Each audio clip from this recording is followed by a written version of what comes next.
Salut à tous, bienvenue dans Conquest le Mag. Comme d'habitude, on regarde les précommandes et puis l'unboxing. Et là, c'est l'unboxing de l'armée Yoroni qui est sortie, qui est disponible. Vous pouvez vous la procurer en magasin, chez vos revendeurs, directement sur le site de Parabellum. D'ailleurs, je vous rappelle encore, toujours qu'il y a le fameux code IGTV pour avoir 10% de remise sur votre commande. Alors là, petite promotion en ce moment. Donc, toutes les bandes First Blood sont en promotion. Vous économisez 10 € dessus. C'est assez intéressant, même si vous jouez à The Last Argument of the King. Pourquoi? Parce que vous pouvez compléter en fait avec des unités comme vous avez des stands en plus. En fait, des fois, vous avez envie de jouer 4 stands dans votre unité et vous n'avez pas envie d'acheter 2 boîtes de 3 pour juste en faire 4. Là, l'intérêt, c'est que si ça tombe bien et que c'est l'unité qu'il vous faut, eh bien, vous rajoutez en fait juste, vous voyez, par exemple, si vous avez envie de jouer 4 slingers, imaginons, attention, ça peut changer les règles de slinger, mais imaginons, eh bien là, tac, au lieu d'acheter 2 fois 3, vous achetez uniquement cette boîte-là. Et puis vous avez en plus d'autres figurines donc, qui permettent de complémenter. C'est aussi une très bonne chose si vous voulez vous lancer dans le jeu et vous voulez essayer de faire des essais de couleurs. Moi, c'est comme ça que j'ai commencé, en faisant pas mal d'essais de couleurs avec justement des boîtes un peu... Là, vous avez un assortiment, en fait. Ça vous permet de tester un peu la peinture, si jamais c'est quelque chose qui est vraiment important pour vous. Alors, la boîte 2 joueurs, on n'en parle pas maintenant. Je vais vous faire une vidéo dédiée parce qu'elle est vraiment...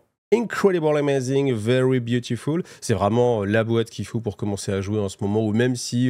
parce que là, il y a vraiment une grosse promo sur le prix. Hein, vous voyez, elle est à 200. Si vous rajoutez les 10%, ça fait 20 € de moins, ça fait 180. Si vous divisez ça par 2, parce que forcément, vous l'achetez à 2, ça fait 90 €. 90 €, sachant que dedans, vous avez un call déjà qui vaut 130. C'est la fête, hein. Vous rajoutez toutes les autres unités à côté, c'est ultra la fête. Donc dans les précommandes aussi, on va avoir les zones d'objectifs. Alors j'aurais bien aimé avoir les objectifs, mais je les ai pas reçus. Donc je devrais les recevoir très prochainement. Donc voilà, je vous les montrerai dans un prochain Conquest le Mag, ou peut-être en bonus sur la boîte 2 joueurs. Je verrai comment ça se boutique. Et puis dans les autres précommandes, vous allez avoir des nouveautés Yoroni. Donc les Kitsune, alors vous aviez déjà la version Kitsune que je vais vous montrer dans cette vidéo-là, qui était la version un peu preview limited, voilà, qui est une très très belle figurine. Et ensuite, vous avez ce double kit qui vous permet voilà, de monter soit la Onmyoji, soit la Bakatsu.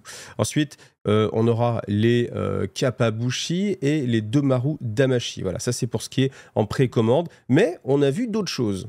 Alors, on n'a pas encore de date de précommande, mais vous avez une version Founder exclusive du Léon Tartos pour les City States. Alors, c'est une figurine que moi j'aime vraiment beaucoup parce qu'on retrouve en fait ce côté très mécanique qui peut-être faisait défaut quand on avait la version montée sur cheval tout simplement, et où le cheval, il n'y avait pas vraiment de partie mécanique. Là, pour le coup, on a un lion qui est complètement mécanique, hein. C'est même pas, il a une patte mécanique, c'est vraiment, c'est un amalgame, c'est un construct mécanique. Et en fait, c'était vraiment l'imagerie que je m'étais projeté au début sur les City States. C'était vraiment 300 avec du méca. Enfin, du méca, pas du méca japonisant, mais du méca un peu, vous voyez, mécanique, un petit peu horlogerie comme ça, comme les Clockwork Knight en fait. Et là, du coup, on a cette figurine-là que je trouve vraiment extrêmement bien réussie.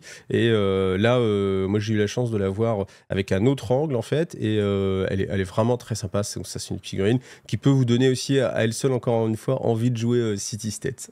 Alors là, c'est une future sortie pour les Yoroni, ce sont les origamis.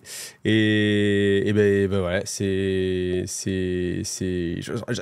quand même un limite petit doute où tu te dis, attends, est-ce que ce serait pas sorti le 1er avril des fois, on sait jamais.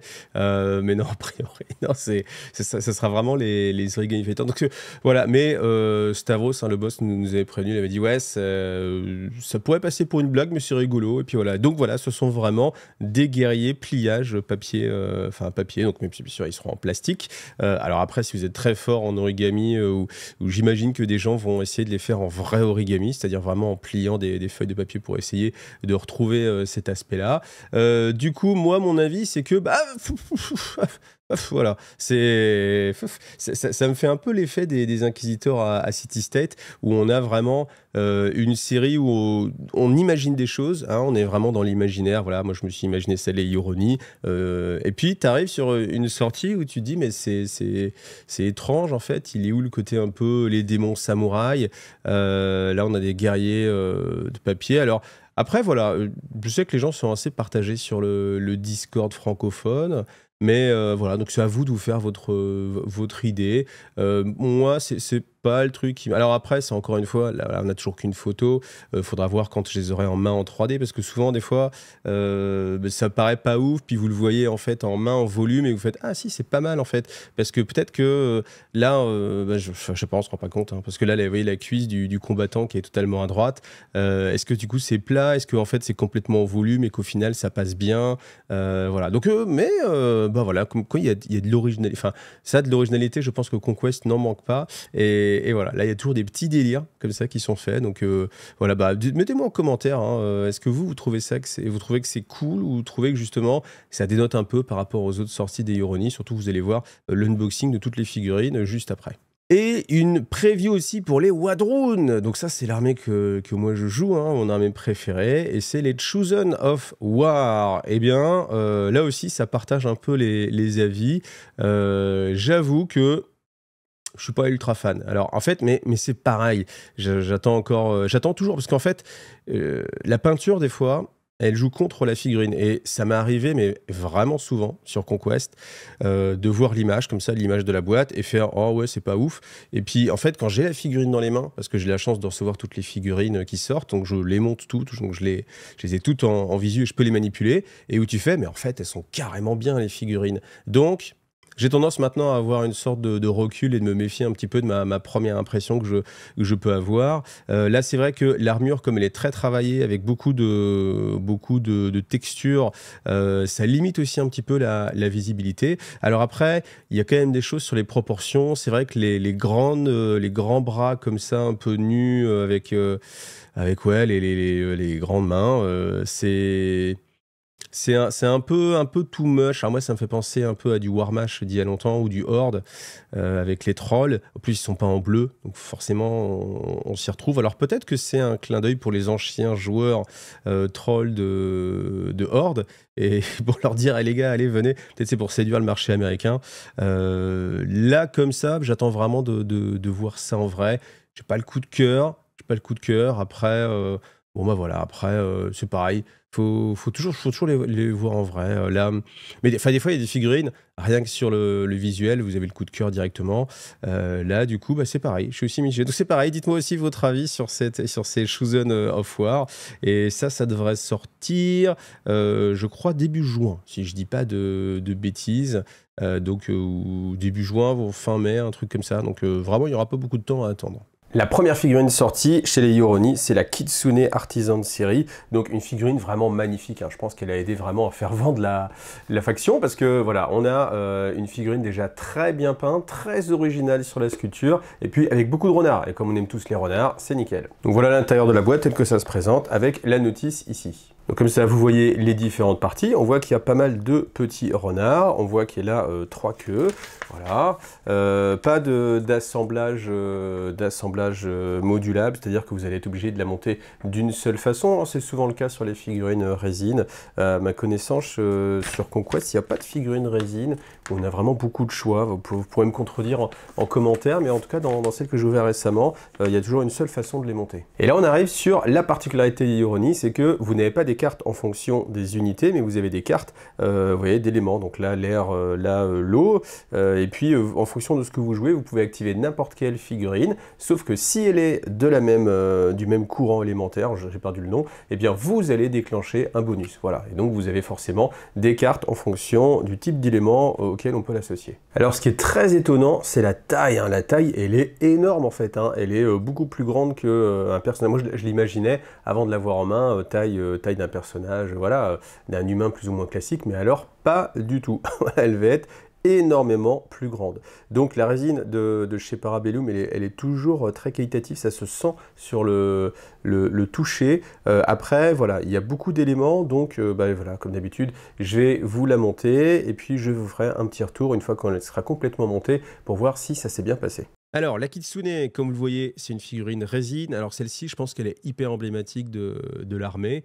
Alors là, elle n'est pas montée dans son ensemble, hein. Normalement, là, vous voyez, vous avez juste un moignon parce qu'elle est, elle est en train de tenir un parchemin. Et en fait, j'ai envie de peindre proprement ce parchemin. Elle a aussi 6 petits renards qui sont autour d'elle, qui sautent par-dessus sa queue, qui sont posés sur de ses queues, qui sont à ses pieds.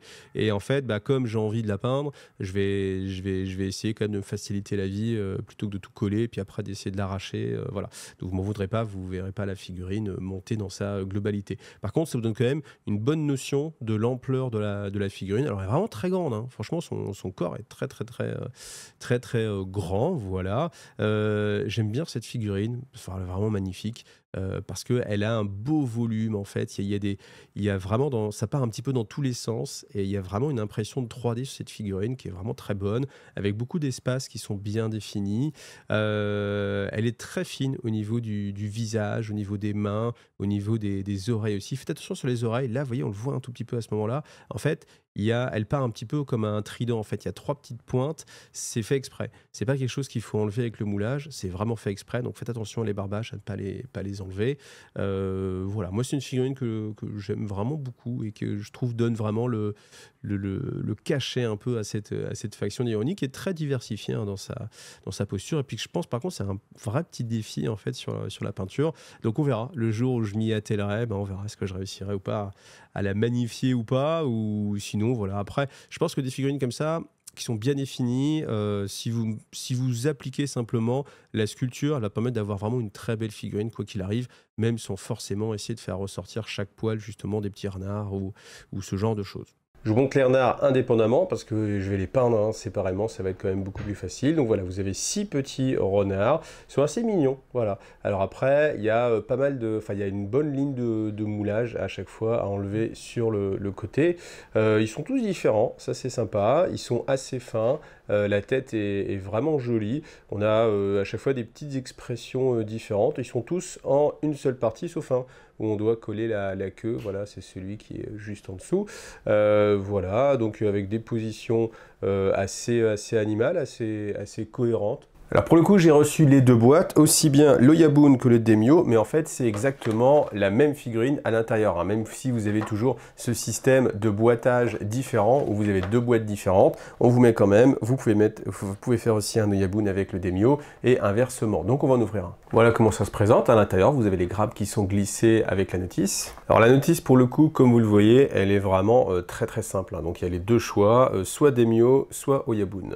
Et là aussi, hein, vous avez les différentes cartes. Donc K, voilà, le feu, Chi, la montagne, rocher, Fu, le vent, et Sui, l'eau. Alors là aussi, ce à quoi je ne m'attendais pas, c'est la taille de l'arme en fait. Je crois qu'il faut se mettre en tête que les Yuroni, c'est une armée de brutes, au sens premier, hein, c'est-à-dire que ce sont des unités de brutes, donc on va avoir pas d'infanterie, mais que des grosses figurines. Et bien voilà, bah, ça se ressent tout de suite. Alors après, regardez un petit peu aussi là, cette tignasse formidable, très profonde, voilà, ça fait rêver, hein, clairement. Donc vous voyez, la définition, bah, je la trouve vraiment très bonne, hein. On a pu, c'est ce qu'on pouvait avoir vraiment à une époque où on avait du mal à identifier le type de sculpture, ce que ça représentait. Vous voyez, là on a quand même des choses qui sont assez marquées, très détaillées, très fines. Donc c'est pareil, hein, je vous le dis à chaque fois, mais voilà, c'est toujours le même constat. Quand vous mettez un coup de contraste à l'intérieur ici, ça fait des miracles. De l'autre côté, pour pouvoir voir un peu la tête, qui est particulièrement réussie aussi, franchement, on est vraiment dans la thématique de ce qu'on pouvait imaginer avec ces démons japonisants. Et pour la dernière grappe, hein, voilà, même constat, quand vous voyez la taille du pied, je m'y attendais pas. Je voyais vraiment, j'imaginais la figurine beaucoup plus petite, donc je suis vraiment pressé de vous la construire pour la voir en main en fait, pour pouvoir la manipuler, et puis me rendre compte vraiment de sa taille, mais je pense que c'est vraiment énorme. Alors, le double kit du chef, monté en Demio, comme vous le voyez ici, en Ouyabun, on le verra tout à l'heure. Alors, la partie commune, c'est vraiment le tronc les jambes et ce que vous venez changer, c'est les bras avec l'arme, bien évidemment, et la tête. Alors, il y a beaucoup de fioritures sur cette figurine. Je ne sais pas si du coup ça peut être un peu laborieux à peindre si vraiment vous essayez de faire ressortir les choses. Je pense que sur des figurines qui sont très chargées comme ça, il faut trouver le bon équilibre parce que si vous voulez faire chaque chose, chaque détail, je pense qu'on peut perdre vraiment en lisibilité. En tout cas, en dessous de la jupette, là vous avez aussi le protège-cuisse. Là c'est pareil, ça, de toute façon ça va être assez difficile à peindre. C'est une figurine, si vraiment vous voulez pousser et puis bien peindre cette partie-là, faut la peindre pas sur grappe, mais avec des éléments vraiment sortis. C'est pareil, les plumes, il y a beaucoup de petits éléments. Alors, ce que j'aime bien, par contre, c'est le fourreau dans lequel il sort son sabre. Donc déjà, c'est narratif parce qu'on voit qu'il est en train de dégainer. Et puis, son fourreau, comme ça, avec toutes les plumes, c'est pas mal. Allez, on passe à l'autre version. Alors, la version Yaboun, comme vous le voyez, il a une arme énorme. Là, on la trouve énorme, mais c'est parce qu'on ne se rend même pas compte à quel point la figurine elle-même est énorme. Donc, c'est un truc vraiment assez impressionnant. C'est une taille d'homme facile, hein. Donc là, il y a le choix de monter avec ou sans pipe, donc en fonction de vos préférences. Alors, j'avoue que je trouvais ça un peu bizarre, mais après, pour le côté un peu les démons et tout, qui apporte quelque chose d'un petit peu pas dérangeant, enfin si, ça peut être un peu dérangeant ou c'est un peu bizarre, mais ça rajoute au côté un peu démoniaque ou du coup ça ressemble pas à ce qu'on a l'habitude. Voilà, donc sinon, voilà, la même chose hein, pour le corps. Là, je crois que j'ai oublié d'enlever un petit picot, là, vous voyez, au bout de la garde, en fait, derrière le bâton, il y a un petit picot. Je pense que voilà, ça, c'est un petit truc que j'ai oublié d'enlever. Je pense que j'y penserai un jour, ou sinon quand je le peindrai. Mais voilà. Donc pour les Tengu, c'est pareil, on a un double kit. Alors encore une fois, les boîtes sont différentes, mais à l'intérieur, vous avez exactement les mêmes grappes. Donc c'est-à-dire que si vous voulez monter des Ayakashi ou des Bushi, peu importe la boîte que vous allez acheter, vous allez avoir la même chose. Après, peut-être je m'attarde encore un peu plus sur la boîte pour vous montrer que le style a changé en fait. Là, le côté japonisant est plus marqué. Je pense qu'il y a eu une réflexion pour faire que la boîte ressorte un peu plus en rayon. Alors après, je ne sais pas ce que vous en pensez parce qu'en fait, là, les figurines, comme il y a un fond qui est un peu différent, et clair et foncé, je me suis fait la réflexion ici que je trouvais que c'était un peu plus difficile dans la lecture en fait pour que le cerveau comprenne bien les formes. Je ne sais pas, c'est peut-être moi, mais faites-moi un retour si vous avez un retour là-dessus, ce que vous en pensez. Est-ce que vous aimez bien? Est-ce que vous trouvez que c'est génial, que ça rend bien? Est-ce que c'est trop chargé? Je suis curieux d'avoir votre avis là-dessus. Alors vous avez deux cartes fous, pourquoi? Parce que les unités Yoroni peuvent être constituées de moins de figurines que d'habitude. Donc avec une boîte de 3, eh bien on va pouvoir faire en les combinant par exemple plusieurs unités et pas qu'une seule. Donc voilà, d'où le fait qu'on ait plusieurs cartes et je trouve ça plutôt malin. Donc la notice, à chaque fois, vous allez avoir en parallèle la version Bushi et la version Ayakashi. Donc vous avez de temps en temps des petites variations, typiquement le chapeau, voilà. Sur cette figurine-là, c'est pareil, on va avoir quelques petites variations à mettre. Et puis forcément, le leader, c'est celui qui va avoir des choix un peu différents, parce que vous avez non seulement la version de base, mais en plus, voilà, après, les armes un peu spécifiques pour représenter le leader. Donc vous vous retrouvez devant deux grappes. Bon alors là c'est pareil, hein, je commence à m'y faire, mais les corps ils sont vraiment très grands. Donc forcément on a beaucoup de plumes, donc je vous montre en premier plan les plumes, on voit qu'elles sont quand même plutôt bien définies, donc forcément ça va être assez facile à peindre par brossage, si on ne veut pas se casser la tête, voilà. Après bien sûr si vous avez envie de peindre les plumes une par une, c'est un peu relou. J'ai essayé une fois pour voir sur les Wadrun, il y avait une série de plumes, je me suis dit allez je vais essayer de faire un petit effet et un petit dégradé sur chacune des plumes.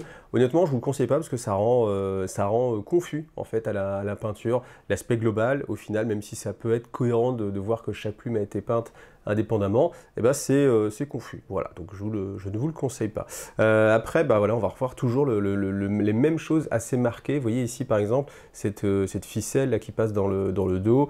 Ici, là, tel que c'est creusé. On a une petite partie où on peut faire un free-end, si on a envie. C'est vrai qu'il y a de moins en moins cet espace-là, mais avec les Yoroni, on va avoir des zones un peu plus light, comme ça. Donc, on peut imaginer, allez, je vous donne l'idée, mais alors franchement, chapeau à celui qui le fait, mais de faire, vous voyez, des petites scénettes, un peu les tableaux japonais qu'on a vraiment l'habitude. Alors ça doit avoir un nom que je ne connais pas, mais vous savez, un peu je sais pas, les trucs assez traditionnels. Voilà, le chapeau, c'est toujours sympa les chapeaux.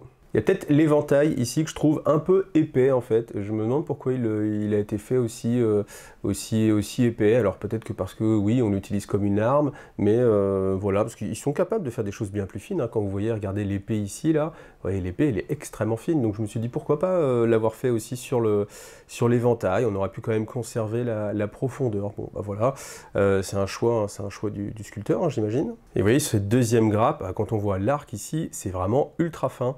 Alors après, bah, c'est du Ips, hein, bien sûr, donc ça a une souplesse qui va vous empêcher en fait que ça casse si ça tombe par terre. Donc normalement, ça devrait bien se passer. Après, bah, je vous conseille quand même de ne pas faire tomber vos figurines par terre, hein, c'est toujours mieux.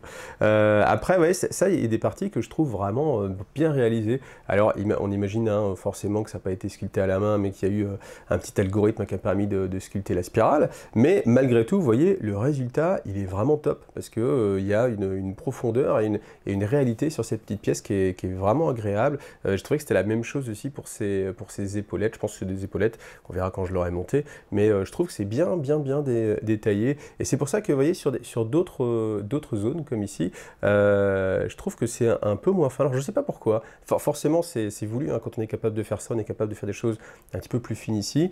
Mais bon voilà, après voilà, je ne sais pas, c'est comme ça, c'est les goûts du sculpteur. Mais regardez un peu la définition, vous voyez ici, de cette flasque, de cette bouteille, avec le filet. Alors je pense que ça va être un petit challenge à peindre, mais franchement c'est vraiment très joli. Moi j'aime vraiment beaucoup en fait cette sculpture, parce qu'on voit qu'il y a quand même des petits détails, mais justement, il n'y en a pas trop. Ouais, il n'y en a pas trop. Là on voit les têtes, voilà, donc il n'y a plus qu'à les monter, hein, tout simplement.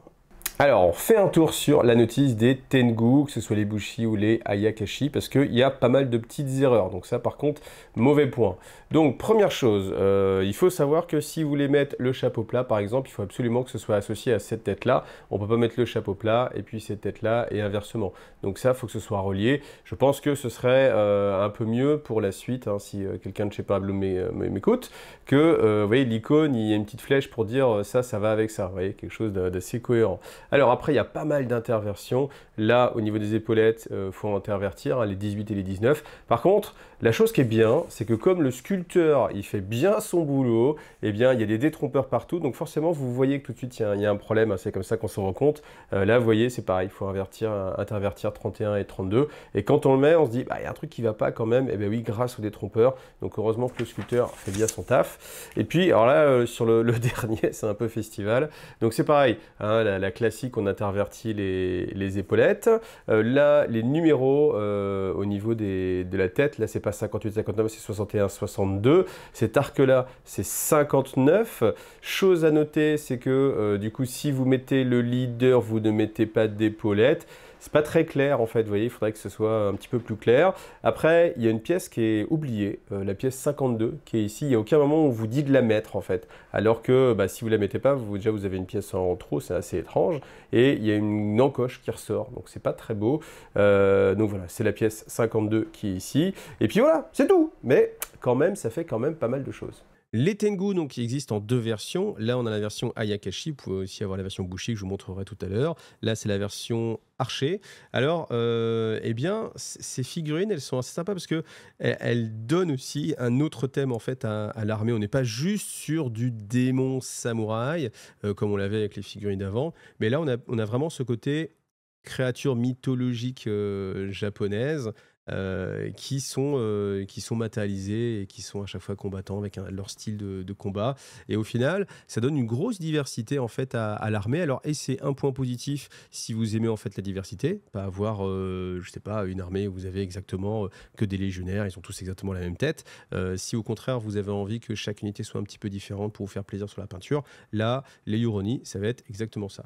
Alors, quand on est sur le carquois, ça c'est le carquois du leader. Il y a un truc moi qui me gêne vraiment, c'est que le carquois, il est pas du bon côté hein, pour moi. C'est-à-dire que là, il penche en fait du côté du bras qui tire, et en fait, il faudrait plutôt du côté du bras qui bande en fait l'arc. Parce que là, vous voyez, il est en train d'attraper une flèche, mais en fait, bah, il va galérer en fait à l'attraper cette flèche. Donc j'ai essayé de voir, est-ce qu'on le retourne ou pas.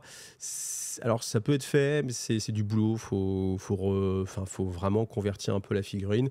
J'avais pas envie de me casser la tête plus que ça, et surtout que j'avais pas envie de me casser la tête plus que ça. Mais je trouve ça un peu dommage. Alors après, esthétiquement, esthétiquement, ça marche mieux comme ça, hein, pour avoir fait l'essai à blanc, c'est plus esthétique comme ça, mais je pense que c'est moins cohérent avec la pratique de l'archerie. Donc, si vous, vous êtes archer, vous confirmerez ou pas mon sentiment. Peut-être que je me plante, hein, mais voilà, dans l'idée, je pense que c'est plutôt plus facile à attraper de l'autre côté. Après, sinon, sur la gravure, elle est vraiment très jolie. Sur ces figurines-là, je trouve que chaque partie est bien définie.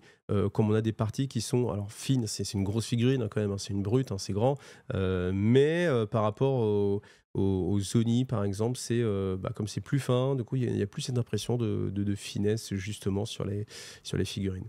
Alors lui, dans une posture assez dynamique aussi, avec la patte levée. Alors je trouve que la patte levée comme ça marche très bien avec l'animal, avec le côté oiseau, ou voilà, souvent bon, on a cette image hein, des oiseaux qui peuvent être sur une patte comme ça. Tant que j'y pense, là, vous avez une bouteille. Alors je sais pas si c'est une bouteille, mais cette sphère un peu qui est sur le pagne, on peut ne pas la mettre hein, si vous avez envie. C'est un élément à mettre en plus ou pas. Chose que je me suis posée aussi comme question, c'est que vous voyez, il y a des plumes décoratives qui sont sur le carquois et sur l'arc. Et je me dis, étant donné que ce sont eux-mêmes en fait des animaux à plumes, est-ce que c'est leurs propres plumes qu'ils mettent sur leur arc? Et en fait, je me suis fait la réflexion. En mode, si on réfléchit un peu, nous, est-ce que nous-mêmes, on prendrait des morceaux de nos ongles ou de nos cheveux pour les mettre sur nos armes? Je ne suis pas certain. Donc en fait, je trouve que c'est joli, que ça va dans la thématique, mais tu te dis, quelle est la signification? Bon là, ok, je vais un petit peu loin dans la narration de la figurine, mais vous voyez, moi j'aime bien que la figurine raconte quelque chose et qu'on puisse l'imaginer. Puis vous passez tellement de temps dessus quand vous la peignez, que vous la montez, que vous avez le temps de lui inventer une histoire, hein. Donc après, j'aime beaucoup le protège-épaule, là, vous voyez qu'il a sur ce côté-là. Alors, j'avoue que quand je le vois, je pense vraiment à un morceau de l'armure du Mandalorien et je l'imagine très bien. Vous voyez, en plus, ça reflète bien la lumière avec cet aspect vraiment chrome métallique comme ça qui reflète la lumière. C'est pour ça que je trouve ça assez sympa. Après, vous avez vu aussi sur la botte. La cuisse en tout cas, il y a beaucoup de... Enfin, c'est très bien sculpté, hein, toute cette petite ficelle un peu. Donc voilà, c'est pareil, je pense qu'il faut essayer de le faire ressortir en peinture. Vous voyez les plumes hein, avec vraiment beaucoup de relief sur le carquois aussi, hein. Alors, comme c'est un double kit, eh ben, il faut des postures. En fait, c'est la réflexion que je me fais, c'est qu'il faut des postures qui essaient de convenir à la fois à des guerriers qui sont en train de foncer pour aller au corps à corps et des guerriers qui sont en train de tirer. Et je pense que le choix a été fait de plus mettre les figurines en volume, en action. Et c'est pour ça que là, on l'imagine moins un peu stable hein, pour tirer. Mais voilà. Alors après, là, ce qui manque aussi pour moi, c'est peut-être une flèche. J'aurais vraiment aimé qu'il y ait une flèche en fait dans le kit. Déjà qu'on aurait pu mettre sur le socle, peut-être si on la mettait pas sur la figurine, mais qu'on aurait pu mettre justement dans les griffes là en fait. C'est-à-dire que là, on aurait pu imaginer, bon, vous voyez de dos, c'est un peu plus compliqué, mais il y a vraiment cette idée que s'il avait une flèche, vous voyez, entre les deux serres, il y aurait une dynamique un peu plus. Et là, il est en train de courir, il a sa flèche, il est prêt à tirer, il court, il trouve une bonne posture et bim, il tire. Chose à noter, vous voyez sur le protège-hanche qu'il y a ici, on voit qu'il y a le point d'injection qui est à cet endroit-là. Alors faites attention parce que moi, la première fois que j'ai gratté, je pensais qu'en fait, le point d'injection était mal fait, qu'il était très grossier. Et du coup, j'ai gratté pour essayer de retrouver en fait le liseré de la rainure en fait de l'armure. Et en fait, je me suis aperçu, et là on le voit très bien sur le pagne de devant, que non, c'est voulu en fait. Il y a cette partie ovale sur le bas, au milieu. Donc faites-y gaffe, hein, c'est aussi l'avantage de regarder les vidéos, c'est que je peux vous partager un peu mes retours, surtout pour la notice en plus, hein, vous l'avez vu. Donc voilà. Après, j'aime bien ces figurines, elles sont vraiment... Enfin, elles représentent vraiment quelque chose, donc c'est franchement assez sympa.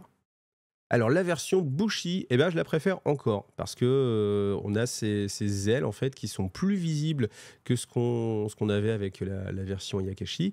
En plus ils ont leur chapeau. Alors moi j'aime bien les chapeaux, je sais pas pourquoi. C'est comme ça, c'est la vie. Et je trouve que là c'est sympa parce que ça, enfin un chapeau sur un oiseau, tout de suite c'est encore plus que le voir habillé, en fait. Je sais pas comment vous le représentez, mais c'est vraiment encore plus sympa. Alors, le côté les éventails, faudrait que je me renseigne. Est-ce que vraiment les éventails étaient très utilisés dans les arts martiaux japonais? peut-être. En tout cas, là, vous voyez, hein, sous cet angle-là, la finesse de sculpture, vous voyez, là, on est top, hein. Là, avec toutes les parties, étant donné que c'est des parties détachées que vous venez remettre dessus, franchement, c'est vraiment top. Donc, il a sa bonbonne, sa gourde pour la soif dans le dos. Je l'ai mis après. Voilà, est-ce qu'on la met à chaque fois ou pas? Peut-être pas, parce que ça complique un peu la peinture. Ça donne du volume, mais je suis pas sûr que ce soit vraiment nécessaire sur cette figurine. Je vous l'ai mis parce que voilà, j'ai essayé de me rapprocher le plus possible de la notice de montage. Voilà, après, moi, j'aime vraiment cette position. Vous voyez, je trouve qu'elle se prête bien. On en a vraiment le gars qui est en train de se battre, donc vraiment, c'est pas mal.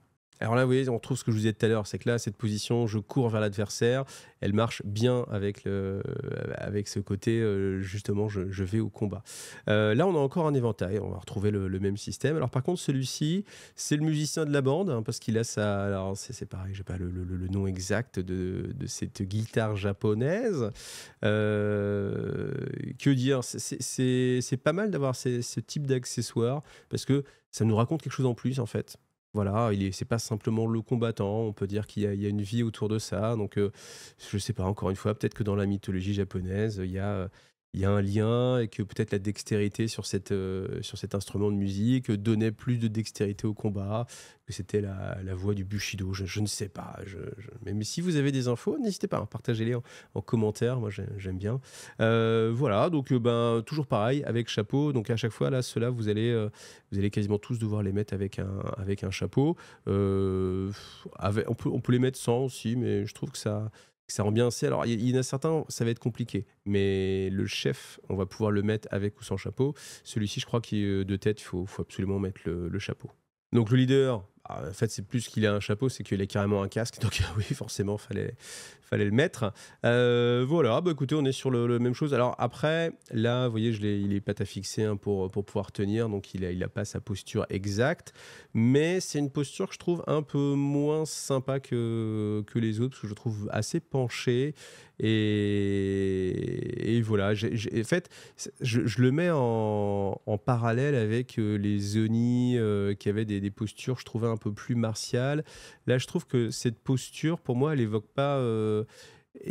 Enfin, il est ni en garde pour moi, ni en train de donner un coup. Voilà. Bon, après, je rentre un petit peu dans les détails, mais après, de toute façon, la sculpture, vous l'avez déjà vue, donc après ça, je vous l'ai jugé. Mais c'est vrai que sur l'expression, en fait, sur la composition de la sculpture, moi, j'aime vraiment quand ça rajoute, enfin, quand ça raconte quelque chose. Et vous voyez, autant sur les camis, tout ça, vraiment, ça racontait quelque chose. Autant là, celui-ci en particulier, c'est surtout le sabre, en fait, le bras avec le sabre. Je trouve qu'il est trop penché vers le bas. Voilà, bon, c'est un détail, encore une fois. Faites-vous plaisir sur la peinture, en tout cas. Les kami Ayakashi, alors eux, clairement, c'est pas mon unité préférée, hein. Je pense que c'est même celle que j'aime le moins, bah, vraiment à cause de ce qui les caractérise le plus, hein. C'est vrai que ce plastron là immense avec cette tête un petit peu démoniaque, j'avoue que je suis pas ultra fan, j'aime pas non plus l'œil unique comme ça. Alors peut-être que c'est quelque chose qui est complètement dans la culture japonisante, je pense que c'est le cas, mais c'est vrai que vu comme ça, là, bah, du coup, ça s'éloigne un peu des standards que j'aime bien. Voilà, c'est ce qu'on voudrait, hein. On veut choisir uniquement ce qui nous plaît et ce qui nous plaît pas. Par contre, là, on retrouve un peu un côté démoniaque qui était un peu moins présent avant, justement, typiquement avec ce gantelet, là, ce protège gantelet ici qu'on a. Et en fait, c'est pareil, hein. À chaque fois que j'ouvre une boîte, je me dis, mais la vache, ils sont hyper gros, quoi. Ils sont hyper gros. Bon, avec des corps aussi gros, ça n'a pas l'air très compliqué à monter. Bon, il n'y a pas l'air d'avoir énormément de morceaux très fins, parce que des fois, bah, bon, c'est pas le cas forcément ici, mais en fait, je me suis rappelé, le problème c'est que j'ai monté beaucoup de figurines Conquest, et quand j'ai monté récemment des Eldar, hein, de chez Games Workshop, tu te dis, ah ouais, les petites pièces, c'est vraiment petit. Et c'est vrai que là, comme on est sur une échelle beaucoup plus grande, et que les figues sont en plus très grosses, et ben, on acquiert vite un confort en fait, hein, ou alors je perds de la dextérité, ouais, c'est peut-être ça aussi, hein. Donc là, cette fois-ci, vous avez 3 grappes. Allez, on commence par la petite. Voilà, donc bien entendu, maintenant, la profondeur de sculpture, hein, ça je vous le dis maintenant à chaque fois, mais on n'est pas déçu, les choses sont encore bien définies, voilà. Alors après, comme on a une grande zone de collage qui va être sur le bras, je suis curieux de voir si ça s'agence vraiment bien. Alors toujours le conseil, c'est coller-le à la colle plastique, vous le débordez largement avec la colle plastique et après, une fois que c'est sec, les deux parties ensemble, vous venez gratter ou poncer si vous avez vraiment le temps et que vous voulez que la finition soit nickel. Et le fait que le plastique en fait déborde un petit peu, après vous l'enlevez et ça vous fait une jonction vraiment la plus nette possible. Bon voilà, hein, c'est gros, hein, c'est vraiment très gros. Après, alors du coup l'inconvénient c'est que la ficelle, mais spécifiquement la ficelle, bah ouais, je la trouve moins marquée, vous voyez ici la ficelle, par rapport au reste, voilà, c'est assez étonnant, je me serais attendu à quelque chose de plus profond vu ce qu'on a sur justement cette sorte de côte de maille. Après sinon, bah ouais, la petite, enfin, je sais pas comment on peut appeler ça, mais les différentes écailles là, voilà, de l'armure, alors je suis sûr que tout ça a des noms très techniques, n'hésitez pas hein, à partager vos connaissances sur les armures antiques japonaises, mais voilà, donc après on regarde là, on a vraiment ce côté démoniaque hein, qui ressort avec voilà, les masques, comme ça, les visages, et puis là regardez, là on voit la langue, alors moi, ça fait plutôt penser à Nurgle en général quand on voit des choses comme ça, mais vous voyez que la langue est très très marquée, donc il y a peut-être même moyen, quand vous le construisez, de mettre un truc comme ça au fond de la bouche. Donc là, voilà, la deuxième grappe, bah, c'est très gros, hein. Du coup, on a vraiment des grosses pièces. Alors, c'est facile à manipuler, franchement, ça, c'est un avantage. On ne se rend pas compte, hein, mais comme je vous l'ai dit, une fois que vous retombez sur des pièces extrêmement dures à manipuler, ou même extrêmement dures à découper, des fois même avec la pince coupante, on a du mal à y aller. La pièce peut des fois, par exemple, se casser, hein. Donc là, moi, j'ai le confort, c'est le confort de faciliter la peinture, parce que vous avez des grosses figurines, donc forcément des zones plus faciles à faire. Et puis même sur le montage, c'est plus gros, donc c'est plus facile à faire. Les Oni Ayakashi, donc là c'est vraiment les plus grosses figurines pour l'instant de l'armée Yoroni. Alors déjà que c'est une armée de brutes, eux c'est les brutes dans les brutes, hein. Alors ils restent sur le même stand, on n'est pas sur des monstres, mais ils ont vraiment un volume qui est énorme. Et vraiment quand je montais la figurine, enfin alors, il y en a 3 hein, dans la boîte, hein, mais à chaque fois, je disais, putain, elle est vraiment grosse. Donc là, on a les super grosses brutes. Alors, au niveau de la sculpture, faut vraiment vous dire que l'intérieur du bide, il est ouvert et il est sculpté. C'est-à-dire que vous avez les dents à l'intérieur. Donc, ça peut être un peu compliqué de le peindre. Mais si vous comptez le peindre avant de le monter, c'est pareil, ça fait vraiment une toute petite pièce à peindre. Enfin, du coup, vous pourrez vraiment pas monter la figurine en entier sans vraiment cette partie du ventre parce qu'elle est à l'intérieur de la figurine. Donc voilà. Le dos, la sculpture, tout ça, c'est une pièce unique, hein. Là, quasiment tout ce que vous voyez là, c'est une pièce unique. Donc ça fait qu'il y a des parties qui sont un peu moins bien définies, un peu moins profondes que ce qu'on peut avoir l'habitude. Vous voyez, à l'inverse, par exemple, de la moustache ou du visage ou alors de l'épaule, où on a vraiment quelque chose, là pour le coup, qui est hyper profond. Après, alors, le faciès sculpté sur l'armure, c'est quelque chose qui peut être un peu dérangeant, mais bah voilà, à vous de voir comment vous le sentez en fait dans la figurine. Celui-ci, c'est la version plus sumotori, hein. Je pense que le but, c'était vraiment d'être dans cette posture qui... alors, j'ai jamais vu de match de vrai sumo, donc je ne sais pas si réellement ils se mettent souvent dans cette position, mais je pense que c'est vraiment la position de départ qui est assez emblématique. Donc lui, il est très penché. J'aurais bien aimé qu'il fasse une sculpture un petit peu plus droite, en fait, pour qu'il y en ait un qui soit vraiment... plus dressé en fait sur ses pattes. Je pense que ça aurait été sympa. Donc vous voyez, sur les gantelets, il y a moyen, enfin surtout sur le protège avant-bras, il y a moyen de faire du freehand ou des choses comme ça, ou une partie un peu brillante. Je pense que les peindre avec un côté brillant pour l'armure, ça peut être assez sympa sur ces parties-là. Donc on a vraiment la grosse cordelette derrière, donc c'est vraiment pour le côté sumo, hein, je pense. Par contre, eh ben, ce qui s'apparente à je sais pas, une sorte de bouche d'égout, non, je sais pas, cette grille, ça fait un peu SF, grille, vous voyez, grille, là, je suis pas très fan, mais c'est parce que vous voyez, j'ai pas les codes en fait. Comme j'ai pas les codes du Sumotori, ce genre de choses, bah, voilà, forcément, c'est plus compliqué de peut-être identifier des choses. Il y a des choses que dans votre imaginaire, vous dites, bah, c'est bizarre, et puis en fait, bah non, au contraire, hein, c'est carrément la tradition japonaise. Et puis le dernier, alors normalement il penche un peu moins en avant. Là, c'est que j'ai pas voulu les coller sur le socle, mais vous voyez ses pieds, enfin ses talons ne reposent pas sur le sol, donc il est un tout petit peu plus dressé. Donc c'est le leader. Le leader, vous le reconnaissez parce que il a cet œil unique. Alors en fait, toutes les têtes, vous avez 3 corps de tête et 6 masques. Donc c'est les masques que vous venez dessus qui vont changer en fait les choses. Ils sont vraiment bien définis, les masques, c'est pas mal. Là, lui, bah, pour peindre le ventre, c'est pareil, hein. Faut faire un petit peu une croix dessus, mais pas très grave.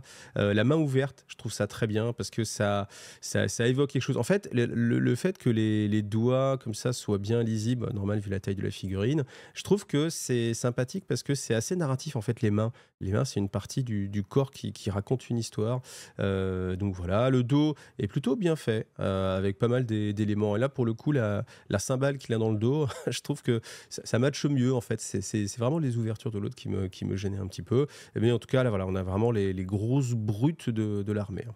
Ah, par contre, les Oni Ayakashi, eux, j'aime beaucoup plus leur look parce que bah, voilà, on n'a pas ce plastron très présent. On a plus l'impression voilà, d'avoir l'armure de samouraï plus traditionnelle. Alors, il y a des crânes, voilà, il y a des crânes. On va voir à quoi ça ressemble. Je vous montre la boîte sur le côté, que vous puissiez la trouver facilement. Mais bon, avec leur couleur en plus de peau, vous allez pouvoir les retrouver facilement en rayon. Alors on regarde la notice, franchement je me suis fait la réflexion que le leader, bah, sur cette position-là on voit moins son arme, donc je me suis dit oh, attends je préfère celui qui ouvre la main, etc. Après vous embêtez pas, vous empêchez pas de construire un peu les modèles comme vous voulez aussi, hein, des fois, même essayer de faire de la conversion hein, si c'est possible, alors c'est pas forcément toujours facile, mais c'est vrai que ça peut être sympa de faire quelques conversions, d'avoir des figurines qui sortent un peu de l'ordinaire. En tout cas vraiment celui-ci là, la posture vous voyez déjà sur le rendu 3D, je la trouve vraiment excellente. Vous voyez les deux doigts là qui sont tendus en posture martiale, c'est vraiment sympathique. Et puis après voilà le dernier avec une belle musculature, ma foi d'un fort beau gabarit, et puis voilà la possibilité de changer aussi nativement les armes, donc si vous voulez pas faire de la conversion, ce qui fait que si vous avez aussi plusieurs fois la même figurine, et ben voilà, hein, vous mettez une fois cette combinaison là, une fois vous changez simplement le bras droit, une fois simplement le bras gauche, une fois les deux, et ainsi de suite.